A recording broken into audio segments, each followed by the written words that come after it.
Hello friends, welcome back to my YouTube channel. So friends, आज हम statistical physics का एक और इम्पोर्टेंट टॉपिक पढ़ने जा रहे हैं जिसका नाम है फर्मी डिराक एनर्जी डिस्ट्रीब्यूशन। ये क्वेश्चन भी काफ़ी इम्पोर्टेंट है और इस वीडियो में हम इसकी स्टेप बाय स्टेप डेरिवेशन देखेंगे कि इसको हम कैसे ड्राइव कर सकते हैं। So let's start. सो इसको स्टार्ट करने से पहले देखते हैं हम कि ये जो इसका थोड़ा थ्योरेटिकल पोर्शन है उसको हम कैसे लिखेंगे। तो let us consider an isolated system, ठीक है, of N fermions obeying F D statistics with volume V, ठीक है।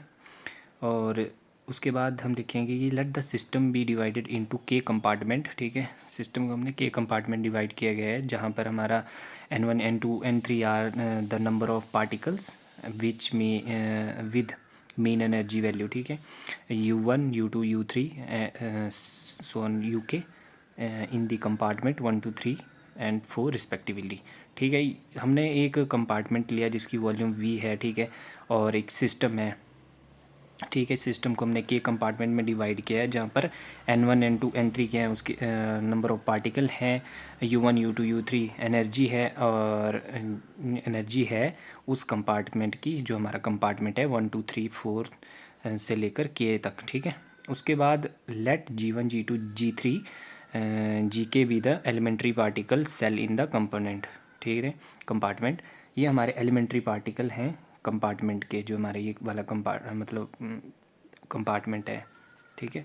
उसके बाद as each particle cell can obtain और contain either 0 और 1 particle according to Pauli exclusion principle. मतलब कि पॉली एक्सक्लूजन प्रिंसिपल क्या बोलता है कि या तो मतलब वो जो है बॉक्स, मान लो जहाँ पर इलेक्ट्रॉन या जो भी एक मान लो कि एक बॉक्स होता है, ठीक है, ऐसे करके एक बॉक्स होता है, उसमें मतलब या तो एक पार्टिकल आएगा या तो उसमें दो पार्टिकल आएंगे, मतलब या तो जीरो होगा या तो उसको फुलफ़िल करना पड़ेगा। तो यही बोल रहा है कि या तो जीरो होगा या तो 1 पार्टिकल, ठीक है, according to Pauli exclusion principle. So the number of the cells should be more than और equal to the number of particle in each compartment. Okay, so अब हम इसको ड्राइव करेंगे कि इसकी डेरिवेशन क्या होगी।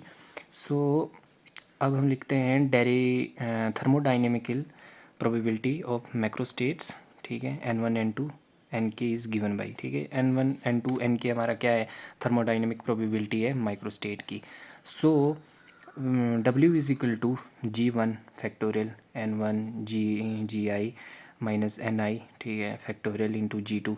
इसको हमने मतलब एक सीरीज़ में लिख दिया, ठीक है, इस हिसाब से। और एन टर्म हमारी GK factorial NK GK minus NK, ठीक है, फैक्टोरियल। उसके बाद इस वाली टर्म को हम कुछ इस हिसाब से लिख सकते हैं, तो इसको हमने कुछ इस हिसाब से लिख दिया, ठीक है। अब हमने क्या किया, दोनों साइड मतलब बोथ साइड लॉग ले लिया, taking log on both side. So log W, ठीक है, इस वाली टर्म को हम मतलब आई की वैल्यू हमने 1 रख दी, तो जहाँ भी हमारा 1 था हमने वहाँ पर आई की वैल्यू 1 रखी है, तो इसको हमने कुछ इस हिसाब से लिख दिया, ठीक है। ये एक फार्मूला होता है log A upon B is equal to log A minus log B। तो इस फार्मूले से इसको मतलब हमने इस टर्म में लिख दिया, ठीक है। अब ऐसे लिखने के बाद अब हम इसके ऊपर स्टर्लिंग फार्मूला लगाएंगे। ये हमारा स्टर्लिंग फार्मूला होता है log n फैक्टोरियल, ठीक है, n factorial is equal to n log n minus n। तो यहाँ से हमें पता लग गया कि हमारे पास जो log n फैक्टोरियल, ठीक है, ये हमारे n की वैल्यू है, ये तो log ही है, ठीक है। तो हम क्या लिखेंगे यहाँ पर GI, ठीक है, इस वाले को एज इट इज़ लिख देंगे GI, ठीक है। GI हमारा n है, फिर log n क्या है हमारे पास GI है, तो GI माइनस n क्या है हमारे पास GI माइनस ये वाला। फिर उसके बाद लिखेंगे हम हमारा n क्या है NI है, ठीक है, log NI ये एज इट इज़, उसके बाद सॉरी एज इट इज़ और माइनस NI, ठीक है। उसके बाद माइनस फिर हमारे पास NI ये है, ये वाली टर्म, तो ये वाली टर्म हमारी NI है, तो इसको हम मतलब ये वाली टर्म n है तो n वाली टर्म को हम आगे लिख दिया। उसके बाद ये वाला log फिर n ये है, तो इसको हमने यहाँ लिख दिया माइनस n, तो n हमारा ये है, तो इसको ऐसे लिख दिया।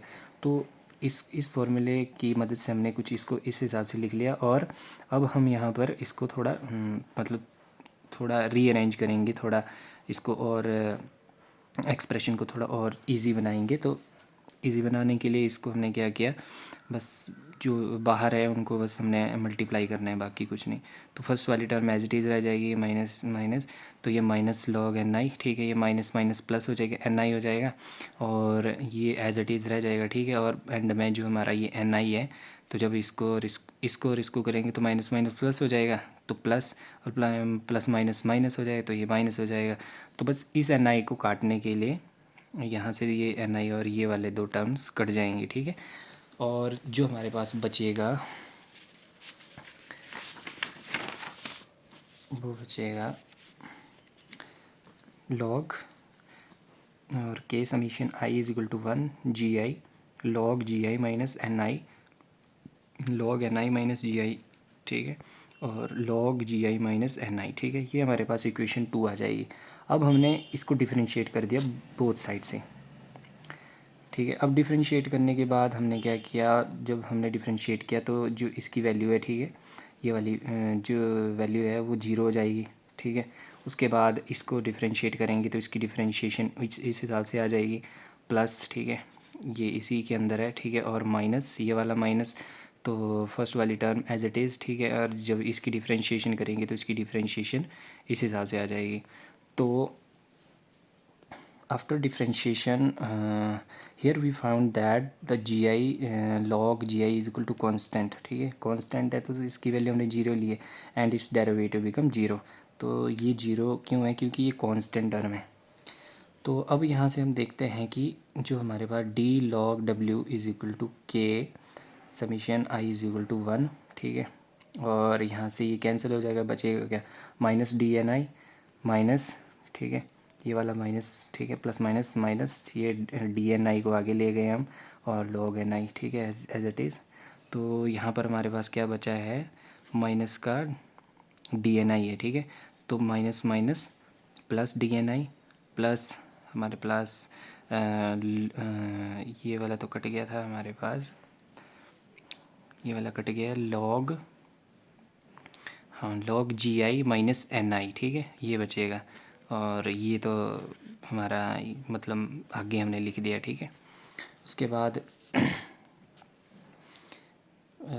अब हम करेंगे कि अभी इस टर्म को और हम कैसे लिख सकते हैं, d log d omega as it is, ठीक है, बस इसको थोड़ा रीअरेंज किया हमने, लॉग, ठीक है, जी आई माइनस एन आई, ठीक है, ये लास्ट वाली टर्म थी, इसको आगे ले आए हैं, माइनस लॉग एन आई, ठीक है, ये लॉग और डी एन आई को हमने कॉमन ले लिया।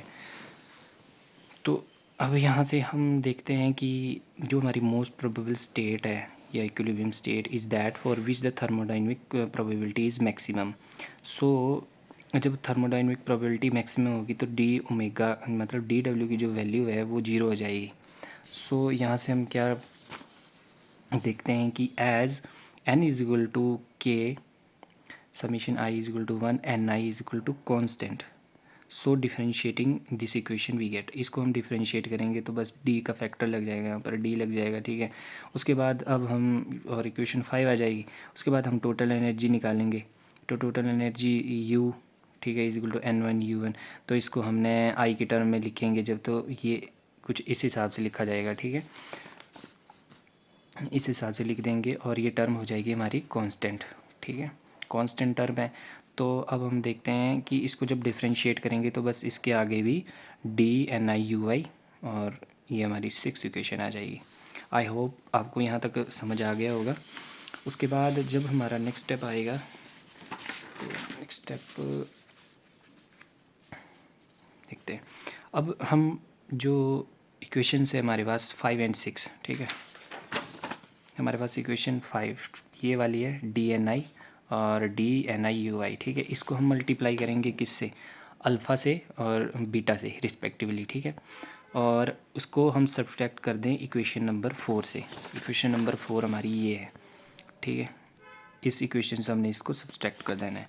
तो यहाँ पर हमने इक्वेशन नंबर 4 लिख दी, इसको हमने माइनस कर दिया, ठीक है, अल्फ़ा डी एन आई मल्टीप्लाई किया है, बीटा से इसको मल्टीप्लाई किया है। तो जब हम ये करेंगे तो हमारे पास कुछ ऐसी टर्म बन जाएगी। उसके बाद हम यहाँ से डी एन आई को कॉमन ले लेंगे। कॉमन लेने के बाद डी एन आई बाहर आ जाएगा, तो यहाँ पर अल्फ़ा बचेगा और बीटा बचेगा, ठीक है। तो ये हमने ये एज इट इज़ लिख दिया। अब यहाँ से हम जब इसको मल्टीप्लाई करेंगे तो जीरो जीरो हो जाएगा, बचेगा क्या, log this term is equal to, इसको जब हम दूसरी साइड लेके जाएंगे तो ये अल्फ़ा पॉजिटिव हो जाएगा, ये भी पॉजिटिव हो जाएगा, और लॉग को दूसरी साइड ले गए तो ये एक्सपोनेंशियल हो गया, ठीक है। और पावर्स ऐड हो जाएंगी तो ऊपर जाके ये पावरें ऐड हो जाएंगी। तो यहाँ से हम देखेंगे कि अब एक आएगा हमारे पास जी आई ओवर एन आई, ठीक है। यहाँ से मतलब इसको दो पार्ट्स में डिवाइड कर देंगे हम, एक g i over n i minus n i over n i, ठीक है। तो यहाँ से जब हम जी आई ओवर एन आई तो ऐसे रहेगा, और ये वाले कैंसिल आउट हो जाएंगे, तो बचेगा क्या, माइनस का वन, ठीक है। तो उस माइनस का जो वन है वो दूसरी साइड जाएगा तो पॉजिटिव का वन हो जाएगा। तो बस ये वन वहाँ से इस इक्वेशन से आया, ठीक है। So g i over n i is equal to, ठीक है, वन ओवर, मतलब अब हमने यहाँ पर क्या किया, जी आई ओवर एन आई लिख दिया, तो ये हमारा one over one plus e alpha plus beta u i, ठीक है। और अब हम g i over n i is equal to one over, इसको हमने कुछ इस तरह में लिख दिया, क्योंकि हमारे पास जो अल्फ़ा होता है वो होता है यू ओवर के टी, और जो बीटा है हमारा होता है वो वन ओवर के टी, जहाँ पर के क्या हमारा बोल्टमैन कांस्टेंट है, टी हमारा टेम्परेचर है, यू हमारा एनर्जी है।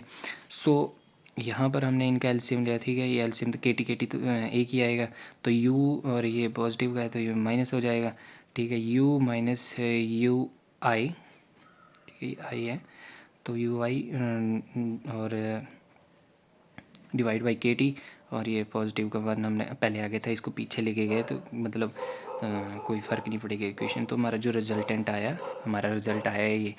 अब ये कुछ केसेस हैं इसके कि जब हमारे पास टेम्परेचर जीरो होता है, तो अगर हमारे पास यू क्या है, हमारे पास एनर्जी, फर्मी एनर्जी ज़्यादा होती है तो प्रोबेबिलिटी वन होगी, जब हमारे पास नॉर्मल एनर्जी फर्मी एनर्जी से ज़्यादा होगी तो प्रोबेबिलिटी जीरो होगी। और इसकी कुछ एप्लीकेशंस भी हैं जो आपको पता होनी चाहिए। एप्लीकेशन है हमारी सेमीकंडक्टर डिवाइसेस में, जैसे डोपिंग एनालिसिस होता है हमारा, ठीक है, उसमें हम इसको यूज करते हैं, पीएन जंक्शन में इसका यूज़ करते हैं, ट्रांजिस्टर्स में इसका यूज करते हैं। उसके बाद स्टार एवोल्यूशन एंड एस्ट्रोफिजिक्स में भी यूज़ होता है इसका, क्वांटम कंप्यूटिंग में, थर्मोडायनेमिक इलेक्ट्रिक जनरेटर में, ठीक है। ये इनके यूज़ हैं। सो आई होप गाइस आपको ये समझ आया होगा। अगर आपके कुछ डाउट होंगे तो प्लीज़ कमेंट बॉक्स में छोड़ दीजिएगा, मैं आपके डाउट को सॉल्व करने की पूरी कोशिश करूँगा।